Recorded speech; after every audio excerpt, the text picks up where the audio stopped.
Brighton, sun, sea, seagulls.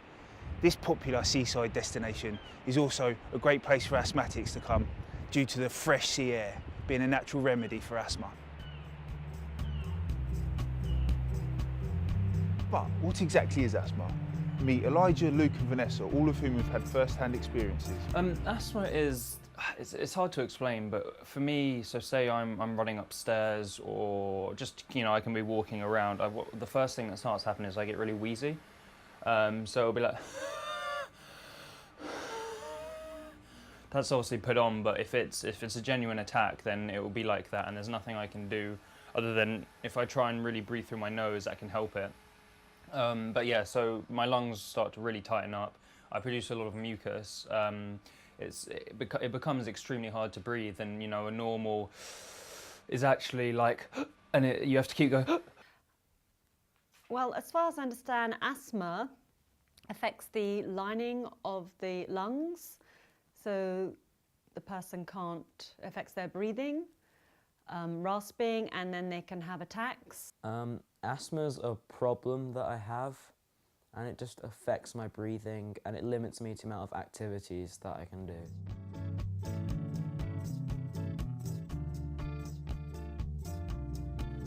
Some 235 million people suffer from asthma. It's a common disease among children. Over 5.4 million people are affected by asthma in the UK. That's 1 in 5 households. There was 2,453 deaths from asthma in the UK in 2013. 90% of deaths from asthma are preventable. In 2012-2013, up to 1.1 million working days were lost due to asthma or lung problems. Most asthma-related deaths happen in lower to lower middle-income countries. The main thing that causes it is probably, any type of exercise. I know smoking does, exercise. Those are definitely the two main triggers. As a yoga teacher, I know when you are an asthmatic, asthmatics tend to be mouth breathers. And when you mouth breathe, that's the last thing you want to do, because when we breathe through the nose, there are filters. When we breathe through the mouth, there are no filters. So the body produces a filter, it produces mucus, which for an asthmatic, it's the last thing that you want, because they've already got a lot of mucus on the lungs, which I think is the cause of the asthma. Obviously, I can't do running as often. I can't play sports at school, and also just generally when maybe other people are running somewhere just to get there quickly, I have to walk. Otherwise, I'll possibly have an asthma attack. So personally, I think part of the problem with asthma is not just the actual effect of the lungs, but the whole psychological effect that goes on, making the body nervous, tightening up. So it's like a knock-on effect, exasperating the problem. There is a reasonable amount of psychology behind it. You like I say, you have to cope with it, and you have to learn yourself how to treat it, because obviously it's different for different people. I used to have cow's milk, but apparently the enzymes from that actually can cause your throat to produce more mucus, etc., and it's not meant to be very good for it, which is now why I only drink soy milk. So diet comes into it, keeping the diet balanced. Sugary foods, anything really fatty, those kind of foods. So I have to eat a reasonably healthy diet. But also animals, cats, dogs, hair. We've got a dog that's meant to be hypoallergenic, but it still really affects Luke. Again, affects his asthma. And bedding, had to keep his bedding clean, had to keep steaming the mattress because bed bugs can have an effect to it. Carpet fibres have an effect, or the hairs get into the carpets, obviously carpet mites. This all has an effect on the asthma. Products, perfumes, what they're breathing in. And if he was in an environment where there's lots of traffic, car fumes and exhaust fumes have a huge effect on asthma. He'd really start coughing and spluttering. When we were by the sea or in the country, then his breathing was easier.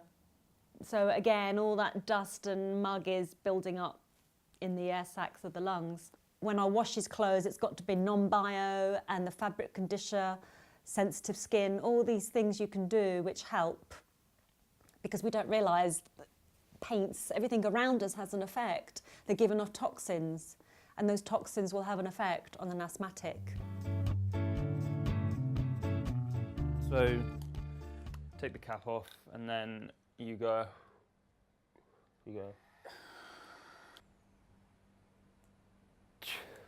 You're meant to hold it in for as long as you can so it can kind of get around the lungs. But I think what that does is it essentially reduces the mucus and starts to open up your lungs again. I breathe it in, and it kind of it makes it easier for me to breathe. It feels like it just clears out my lungs.